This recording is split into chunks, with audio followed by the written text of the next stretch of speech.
en Panamá, sí. En el 65 entraron en Santo Domingo, no hablemos del golpe de Estado en Chile ni del Plan Cóndor, todo eso se manejó desde Washington.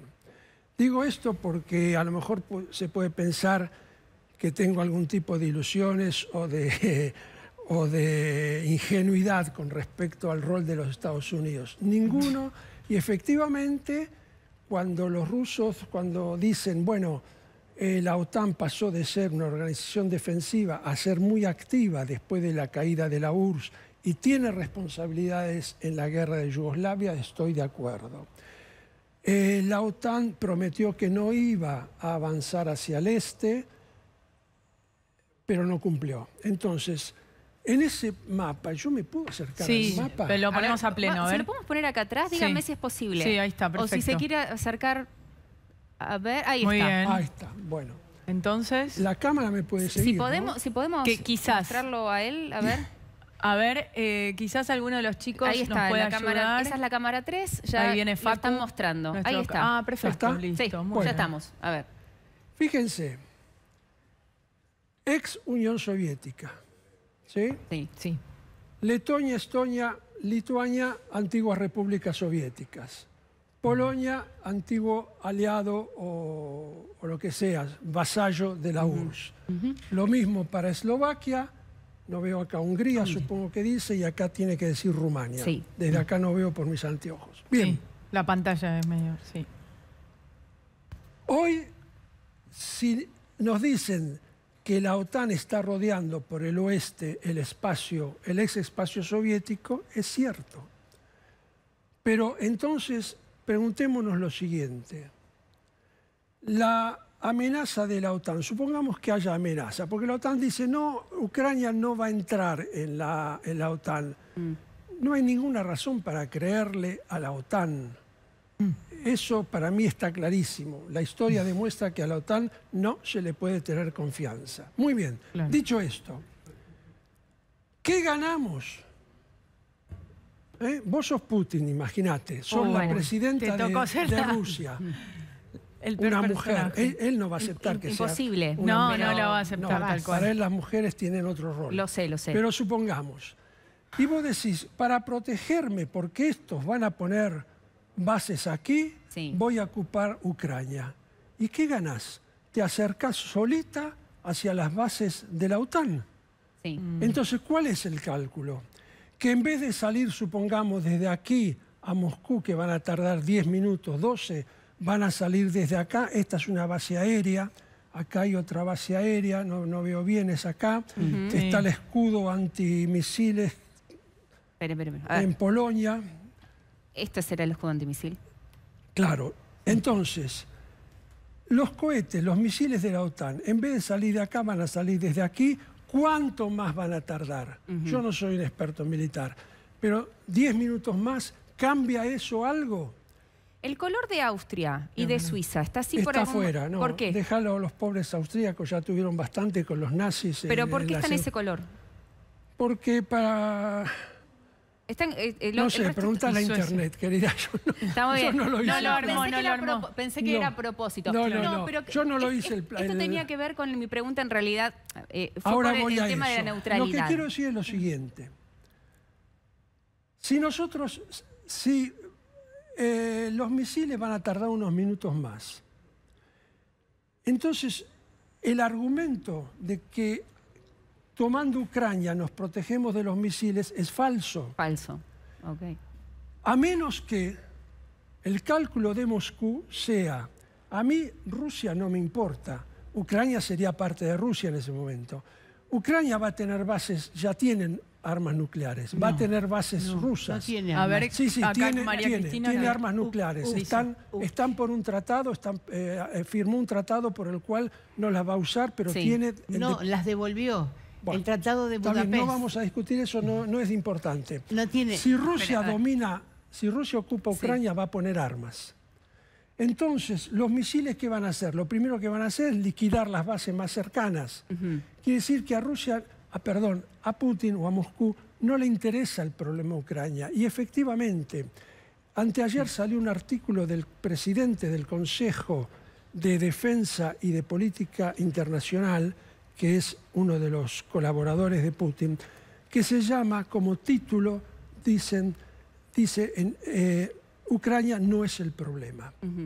Ucrania... ¿Y cuál es el problema? Bueno, ahí vamos. Entonces, sí. El problema es... Perdón, una cosita chiquita, por ahí sacan por el favor. mapa, por ahí sacan el mapa de la pantalla, y quiero destacar que ese mapa tiene algo muy bien, escrito Kiev como corresponde, no es Kiev, es Kiev. Sí. Kiev. ¿Cómo es? Kiev, Kiev. que es una Sí. que se traduce con Y, perdón porque quería esta No, interrupción, porque Sí. en todos los canales, en todas partes ponen Kiev, pero eso es la acepción rusa, pero la nuestra es Sí. Kiev. Kiev. K-Y-V como está en Ahí. ese Perfecto. mapa. Muy bien. Hecha la aclaración. el problema, Perdón. pero no he terminado de decir, ¿no? Tu pregunta Claudia? es Sí, esencial. Creo ¿Cuál es el que problema? de ahí hay que partir. claro. Voy a ser muy cínico, pero las cosas son así. Ucrania hoy no tiene ninguna importancia para lo que se está jugando en el mundo. Tiene importancia para los ucranianos, porque están muriendo, porque hay gente que está sufriendo, porque están sembrando muerte y destrucción, de acuerdo. Pero si nos planteamos desde un punto de vista de la política internacional y del futuro, ahora voy a repetir lo que dicen los rusos en sus documentos. El día de hoy, dicen, o sea, cuando largaron la invasión. A partir de hoy se terminaron los 500 años de dominación occidental. El centro del mundo pasa al espacio euroasiático. Y nosotros fijamos 8 valores. ¿Se los puedo leer? Sí, por favor. A ver. Primero, el mundo que vamos a construir tiene que tener las libertades políticas restrictas. Hay restricción de libertades políticas. Ajá. Segundo, tiene que haber un poder vertical rígido, como la tradición rusa lo muestra. Para los que no conocen la historia rusa, la tradición rusa en verticalismo rígido significa el zar, que era un déspota, o Stalin, para ponerlo en figuras emblemáticas. Sí. Vamos a defender nuestras fronteras contra los millones de inmigrantes que vendrán de India, Pakistán y otras regiones del mundo donde ya no se podrá habitar por los cambios climáticos. Ajá. Tercero, tenemos que garantizar la absoluta libertad individual. Este es un eslogan del Tea Party y de la ultraderecha de Estados Unidos. Lo cual no es sorprendente. Contradictorio, Exacto. absolutamente. Eso es lo que quería decir, justamente. No, porque Porque si Rusia cómo hay es un país libertades- neoliberal. Sí. Y el neoliberalismo se opone a las conquistas populares que se llaman hoy liberalismo. Si Sí. nosotros estamos acá hablando, es porque hubo una revolución francesa Claro. que consiguió libertades. Igualdad, Pero esas libertad, libertades es lo que fraternidad. se llama liberalismo. El Sí. antiliberalismo, el neoliberalismo, Sí. es un antiliberalismo. Claro. Después podemos ver por qué. Ok. Sigamos. O sea, es contradictorio Es en sí mismo. contradictorio en sí mismo, Tenemos exactamente. que fortalecer la dignidad nacional, tipo USA First, Sí. el lema de Trump. Sí. Sexto, los valores de los agresivos del feminismo, la bisexualidad, la homosexualidad y el lesbianismo no son humanos. Tenemos que defender los valores humanos. Ok. Perdón, tenemos que actuar para Sí. defender los valores humanos. Séptimo, no seamos más hipócritas. No digamos que defendemos la democracia porque no la defendemos. ¿A qué se refiere? A Estados la Unidos. democracia liberal, donde los pueblos pueden tener su palabra, aunque no es perfecta. Pero hay 3 maneras en el mundo, o hubo, de perfección, de superar esa democracia. El nazismo en contra, el comunismo por un lado, y ahora nos ofrecen otra desde el lado de Putin. No quiero meter la pata, pero vos lees eso y yo pienso en que es casi nazi lo que plantea. Bien. Octavo, A ver qué se ve. Este es el último. Y acá, sí, y acá les pido un poco de atención. A ver. Porque con esos valores, que como ven no están atacando a los gobiernos occidentales, están atacando a nuestros valores, a lo que vos, ella, usted, yo pensamos. A la cultura occidental. A la cultura occidental. Claro. Entonces, ¿en qué mundo vamos a vivir? Bueno, la respuesta la dio el señor Valery Sorkin, presidente del Consejo Constitucional de la Federación Rusa. Nosotros en Argentina no tenemos una institución equivalente, Francia sí. El Consejo Constitucional es el que dice esto es constitucional, esto no es constitucional. Y ahí no hay lola, no se puede discutir. ¿Sí?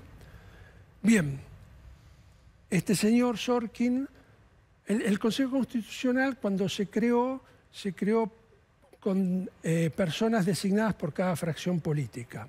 Sorkin fue designado por la fracción comunista a fin del siglo pasado, bajo Yeltsin, y después se volvió putinista. Bueno, a mí me cuesta decirlo. Dígalo, a ver. A ver. Dice que el gran problema de la historia rusa fue que en 1861 se abolió la servidumbre. Y que entonces se disolvió lo que mantenía unido al campesinado. Y estoy citando de memoria porque me lo estudié de memoria el texto. Se liberó las manos de las clases populares que se arrojaron contra la monarquía. Eso lo escribió y lo publicó al mismo tiempo que se ocupaba Crimea en el 2014, el señor Valery Sorkin, jurista, abogado, presidente del Consejo Constitucional de la Federación. Vamos Atenta a contra dejar- todo lo que fue la evolución humana, ¿no? Los vamos Es a volver dejar- al siglo, sí, claro. Exactamente. al siglo XVII, una XVIII. locura. Bueno, y mientras estos son los valores que están tratando de imponer, fíjense lo que está pasando en Washington ahora. Porque estas son todas protestas. Ahí está, protestas en pantalla. Además habíamos visto también las protestas en Berlín, ¿no, María Cristina? Hay protestas Por en todo todos el lados. mundo. Hay en En Moscú contra de también, esto, en San Eso. Petersburgo. Además, esto, como dice el profesor, esto hay que tener en cuenta, porque no todo el pueblo ruso está de acuerdo con lo que está haciendo Putin. Esto es Putin y el conjunto de oligarcas que está con él y que viven de esto muy bien cuando el pueblo no está viviendo también. Bueno, Rusia Entonces, siempre tuvo ese problema. Grandeza hacia afuera, pero hacia adentro una inequidad absoluta. Totalmente. Mientras culpa también al capitalismo de ser el generador de eso, que no se lo vamos a negar. Pero En Moscú. El también germen es- de su propia Pero destrucción. ¿no? Quería agregar esto. En Moscú y en San Petersburgo, ya hoy estamos, ya perdí la cuenta, desde el jueves creo, o desde el viernes sí. que se están manifestando. Jueves. Y ¿cómo terminan? Presos. Tienen que pedir autorización para hacer una manifestación. ¿De Claro. qué estamos hablando? Perdón. Ahí estamos hablando de las libertades, la Hay libertad que de tener expresión. mucha valentía Claro. para salir hoy a la calle a protestar en las ciudades rusas. No solamente arriesgas tu vida, sino que son largos años de cárcel. Exactamente. Y ahora los propios rusos, Cosa que- claro, los propios rusos, ¿cómo viven todo esto? Y bueno, porque viven con temor, ¿no? Claro. No sé, usted vivió en Rusia Mira, y... te voy a dar dos ejemplos A de ver. lo que pasó últimamente. Sí. Pero esto, si lees la prensa rusa, no toda la prensa rusa, pero hoy en Rusia hay dos medios críticos que son tolerados. La Novaya Gazeta, o sea, la nueva El nuevo Gaceta, periódico. Gaceta. y la radio Eco de Moscú.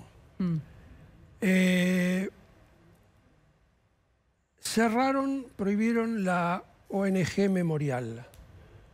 Es como si hoy en Argentina prohibiesen a las madres de Plaza de Mayo, a las abuelas de Plaza de Mayo, al CELS, a todas las instituciones que están luchando por reconstruir la memoria, por encontrar los desaparecidos, los hijos, etc.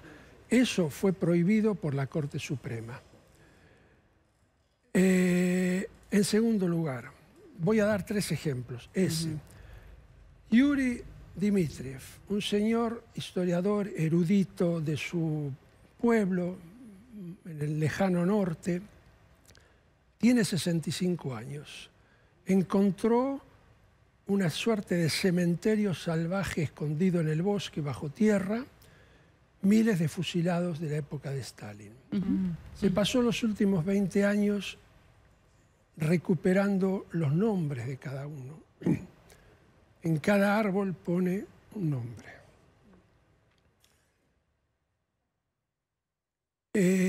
Tiene una hija grande que lo está defendiendo y adoptó una niña en un orfanato, una niña con problemas de crecimiento. Es una zona con pocos médicos, alejada. Los médicos le dijeron, acá están los medicamentos, vaya tomándole cada tantos meses una foto de ella desnuda para ver cómo va. No estamos hablando de un adolescente, estamos hablando de una nena chiquita. Sí. Encontraron esa foto, o sea, fueron a buscar, allanaron, y a partir de esas fotos, no lo pueden acusar de estar recuperando los nombres de las víctimas, lo acusaron de pedofilia. Claro. Los dos primeros jueces lo absolvieron porque era tan burdo. Desde arriba apelaron. Le acaban de dar 15 años de campo a un señor que tiene 65. Es la pena de muerte. Sí. Nikita Uvarov, 14 años, estudiante secundario. Le gusta leer libros de anarquistas. Y con sus amigos bromeó que podríamos volar el edificio de los organismos de seguridad de la ciudad. Alguien lo denunció, lo detuvieron. Sí. Después lo dejaron en libertad. Bueno, volvió a ser detenido, ahora tiene 15 años. Lo mandaron a un tribunal militar por terrorismo en la ciudad de Kansk. Lo condenaron a 5 años de cárcel y hace 2 días el fiscal apeló y pidió 9 años para un chico de 15. Entonces, con ese régimen interno, hay que ser héroe. Esa gente que estamos viendo son héroes en las calles rusas. ¿Qué pasó con Navalny? Con Navalny. Con Alexei Navalny. Son todos ejemplos. Yo no hablé de Navalny porque es muy conocido. Quiero hablar de la gente sin nombre. Claro, de los que están en estos momentos. Quiero compartir, la verdad que la charla con ustedes está muy interesante. Tenemos que seguir mostrando imágenes. Miren esto. Adelante. Esto es en Ucrania. ¿Sí? Es un misil que impacta en una zona de Ucrania mientras un auto va grabando. Sucede mucho, bueno, en esta época sobre todo, todo el mundo está con el celular en la mano. O en el auto para poder registrar momentos como este. Porque además es la única manera hoy que hay, y en esto voy a entrar en el terreno que insisto que creo que hay que darle mucha importancia porque creo que va a marcar la diferencia. El hecho de la comunicación a través de los celulares. Cuando hablábamos en estos días de la represalia que había tomado Rusia con Facebook, que había restringido el acceso a las redes sociales, lo había hecho justamente porque Facebook estaba haciendo, según lo que dijo la empresa, una verificación de información sobre lo que era publicado por los medios rusos, que son estatales, y no publicaba ciertas cosas que los medios rusos estaban poniendo en las redes sociales. Facebook dice, nosotros estábamos chequeando la información, no es que la censurábamos. ¿Qué sucede allí? Bueno, el organismo que, digamos, de las telecomunicaciones de Rusia dice, nos están censurando. Como nos censuran, nosotros restringimos el acceso a Facebook. ¿De qué manera la gente en Rusia se está enterando de lo que realmente ocurre en Ucrania? A través del celular. Lo hacen a través de grupos de WhatsApp, de grupos de Telegram, sobre todo, donde hay muchísima gente que se reúne en esos canales sin conocerse para mostrarse videos de lo que está pasando en tiempo real, para contar la historia. Y en esto me parece crucial no solamente la importancia del registro del documento que queda, porque también es cierto que esto hay que chequearlo, que a veces es muy posible que esas imágenes puedan ser malinterpretadas, que puedan ser falsas y que se diga que pasaron en un lugar, pero en realidad pasaron en otro. Pero me parecen importantes por esto que marcaba María Cristina. El pueblo ruso, y lo que marcaba también Claudio, por supuesto, el pueblo ruso está en otro mapa de lo que está la dirigencia, de lo que está en realidad Vladimir Putin. Porque Vladimir Putin no tiene tiene un concepto, parece que él fuera el profesor de sus alumnos, pero no hay alguien a la par de Vladimir Putin, ¿no? No hay nadie que se haya elegido. Perdón que te interrumpa. Sí, cómo no. Es que no tenemos Estado. Claro. Tenemos un señor que evidentemente tiene apoyo y tiene apoyo popular también. Hay una parte de la población que piensa como adhiere él. al valor imperial. Somos potencia, ¿sí? Y tenemos que mostrarlo. O sea, ¿están de acuerdo con lo que nos leíste? Sí, hay una población que dice, bueno, los ucranianos han hecho esto, esto y esto. Lo que pasó, bueno, en ese sentido vamos a decir algo más todavía. Tuvieron crisis de adolescencia, digamos, en el Estado ucraniano desde que se formó. Sarampiones de adolescente. Quiere decir, se les ocurrió prohibir la lengua rusa como lengua oficial en algunas regiones, etc. Es una provocación gratuita. Vos tenés una región como Donbass, 54% de población ucraniana, 45% de población rusa. Todo el mundo habla ruso. Vamos, terminemos con esas tonterías. ¿Es una provocación, María Cristina? No, eso no es una provocación. Porque la realidad es que en Ucrania existe una constitución y existe un idioma oficial. ¿Y cuál es el idioma oficial? El ucraniano. Entonces, nadie prohíbe que si vos querés hablar en tu casa en ruso, en inglés, en francés o en español. Pero si vos vas a un organismo oficial, tenés que hablar en ucraniano. Cualquiera que venga a la Argentina... Es lo que hizo Franco en España con las lenguas regionales. ¿sí? Claro. No, pero es distinto. Porque, no, es lo mismo. Pero, por ejemplo, supongamos, viene, no sé, Brasil, vamos a lo que está más cercano, y quieren hablar portugués. Y no van a tener que aprender a hablar castellano para poder... Para hacer los trámites, y para vivir en este país. Sí. O sea, yo entiendo que esto no es una provocación.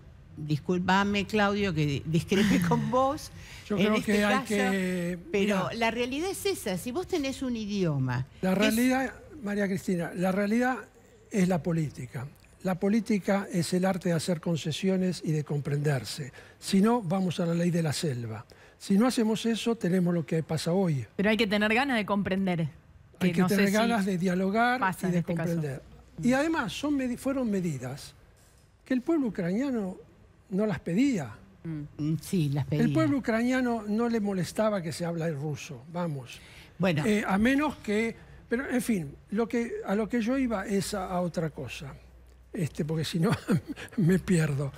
Sí, igual quiero que dejemos en claro las diferentes posturas, porque esto no deja de ser, en este caso Claudio tiene sus argumentos para decir esto, pero María Cristina también, y es representante además de hija de ucranianos, además. Y lo que yo quiero decir también, que por qué en Ucrania hay mucha gente que habla ruso, porque se prohibió durante la Unión Soviética hablar en ucraniano. Entonces era... yo estuve muchas veces en Ucrania soviética y la gente hablaba ucraniano. Yo a veces le decía, no entiendo, entonces pasaban al ruso. Eso no es verdad. No, voy a decir que yo tengo en la universidad, en las clases las daban en ucraniano. Esa es su experiencia, Claudio. ¿Cuál fue la experiencia suya, María Cristina? No, en todos lados. Bueno, yo por ejemplo estuve 2 veces en Ucrania, en el año 2006 y 2016. Y de pronto me encontraba en un negocio con alguien hablando y me hablaba en ruso. Claro. Yo digo, no, yo soy argentina y solo sé hablar, hija de ucraniano, solo sé hablar ucraniano, lo cual es cierto, no sé ruso, o hablo en inglés o en francés. Y bueno, la mayoría de la gente pasaba a hablar en ucraniano, salvo algunas honrosas excepciones. Entonces yo le digo a la señora, pero usted ¿por qué? Una estudiante también universitaria, ¿usted por qué habla habla ruso y no habla ucraniano si sabe hablar ucraniano? Y porque así nos enseñaron. Durante la época soviética el idioma ucraniano era campesino y el idioma ruso era como algo superior. Y esto no es así. Entonces, por eso también hay mucho ruso parlante en Ucrania, Pero el idioma ucranio, a pesar de todas las negaciones que hubieron en estos 300 años que nombraba Claudio, sigue vigente. La gente siguió hablando ucraniano. Y obviamente después de la independencia, esto renació mucho más. Bueno, vamos a hacer un punto acá porque también tenemos otra información de último momento.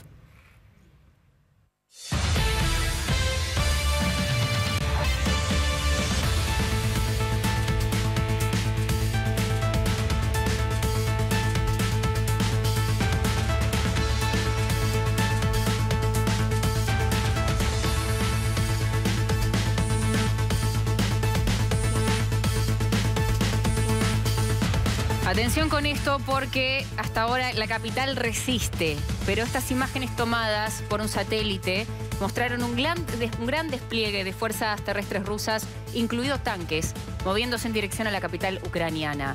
Esto se ve desde aproximadamente 64 kilómetros de distancia. Reporte de una empresa privada estadounidense tiene estas imágenes.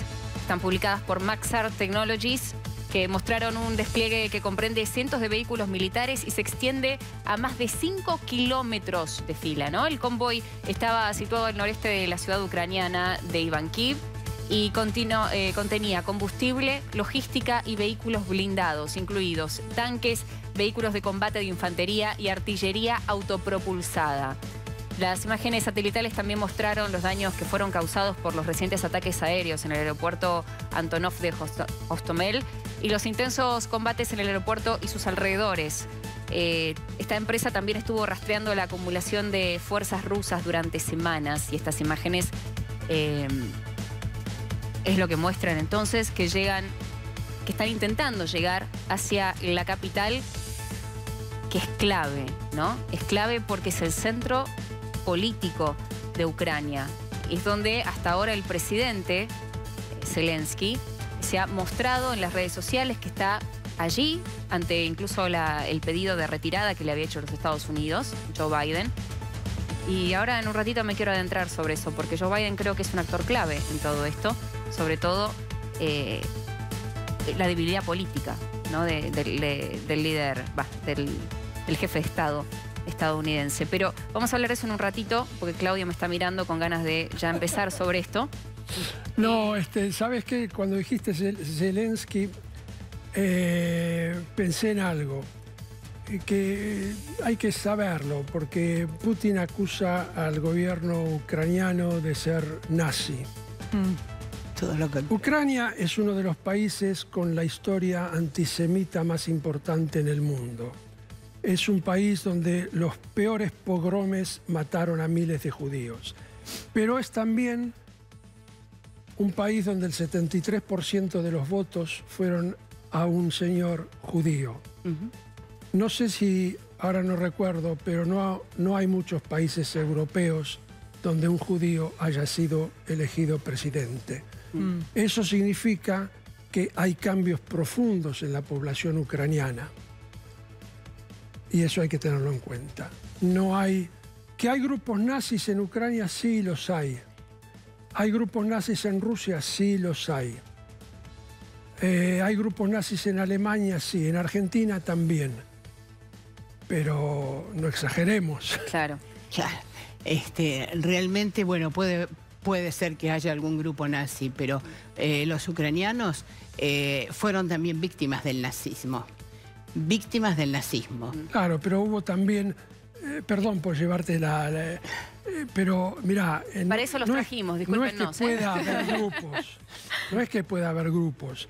El nacionalismo colaboracionista ucraniano fue nazi. No. Colaboraron, yo escribí un libro porque estuve investigando, hemos encontrado a uno de los sobrevivientes del gueto de Brest-Litovsk, lo hemos seguido con él, era uno de los 4 sobrevivientes y de ahí en adelante levantamos todos los documentos de archivos. La colaboración con los nazis en Ucrania fue muy importante. No hay que negarlo, no es una vergüenza nacional, pasó en Francia, etcétera, etcétera. Es algo de la historia que hay que aceptarlo.